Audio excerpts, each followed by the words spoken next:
بسم اللہ الرحمن الرحیم۔ ایک دن میرے گھر کی لائٹ خراب ہو گئی۔ شوہر کی میٹنگ تھی، اس لیے اس نے گھر لیٹ آنا تھا۔ اس وقت میری بہن کا فون آ گیا۔ اس نے میری پریشانی کی وجہ پوچھی تو میں نے اسے بتا دی اور ساتھ میں یہ بھی کہا کہ تمہارا شوہر اگر فری ہو تو اسے بھیج دینا۔ یہ سن کر وہ کہنے لگی، میرے شوہر بازار سبزی لینے گیا ہوا ہے۔ ہاں البتہ عادل گھر پر ہے، اسے بجلی کا کام بھی آتا ہے، میں اسے تمہارے گھر بھیج دیتی ہوں۔ میری بہن نے بڑے بیٹے کا نام لیا تو میں نے اسے فوراً کہہ دیا، ہاں پلیز عادل کو بھیج دو، ابھی میں نے کھانا بھی بنانا ہے اور گھر میں بہت گپ اندھیرا ہے۔ یہ کہہ کر میں نے فون رکھ دیا اور عادل کے آنے کا انتظار کرنے لگی۔ میں اپنے بھتیجے عادل کے بارے میں سوچنے لگی کہ وہ چھوٹے وقت کا کتنا شرارتی ہوا کرتا تھا، مگر اب تو ہماری ملاقات کافی عرصے کے بعد ہو رہی تھی، کیونکہ وہ دوسرے شہر چلا گیا تھا جہاں وہ ایک کورس کر رہا تھا۔ اس لیے میں جب بھی بہن کے گھر جاتی عادل نہیں ہوتا تھا، جب اس کے چھوٹے بہن بھائی مجھ سے لپٹ جاتے تھے۔ ابھی میں یہ سوچ کر مسکرا رہی تھی کہ دروازے پر بیل ہونے لگی۔ میں نے فوراً دروازہ کھولا تو ایک ہینڈسم سا لمبا چوڑا نوجوان کھڑا تھا۔ ارے عادل، تم تو بہت بڑے ہو گئے ہو! اپنے بھانجے کو دیکھ کر میں حیران ہو رہ گئی، اور آپ ابھی تک ویسی کی ویسی ہیں۔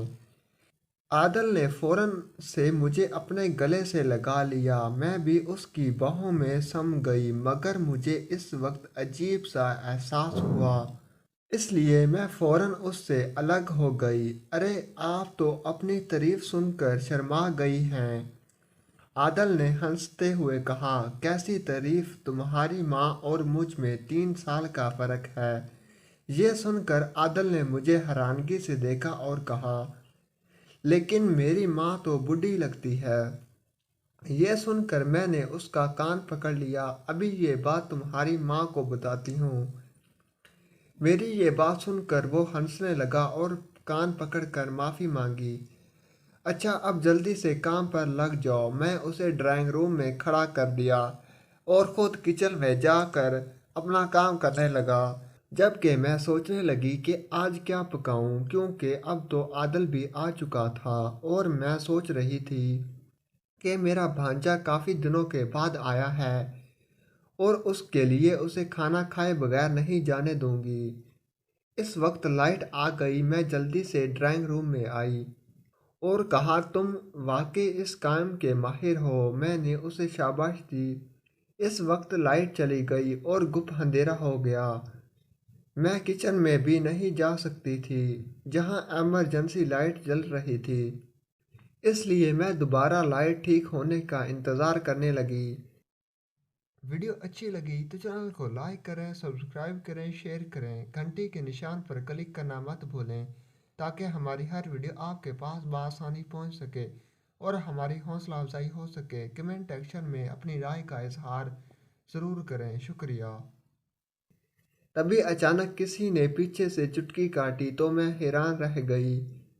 اچانک اسی وقت لائٹ آ گئی۔ میں نے دیکھا کہ عادل کے پیچھے میرے شوہر بھی کھڑے ہیں۔ میں انہیں دیکھ کر حیران رہ گئی۔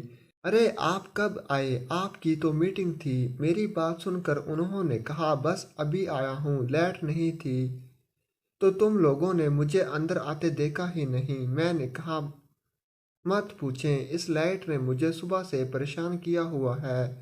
یہ سن کر عادل کہنے لگا، آپ ٹھیک ہو گئی ہے، بس فکر ہو جائیں۔ یہ سن کر وہ باہر کی طرف جانے لگا۔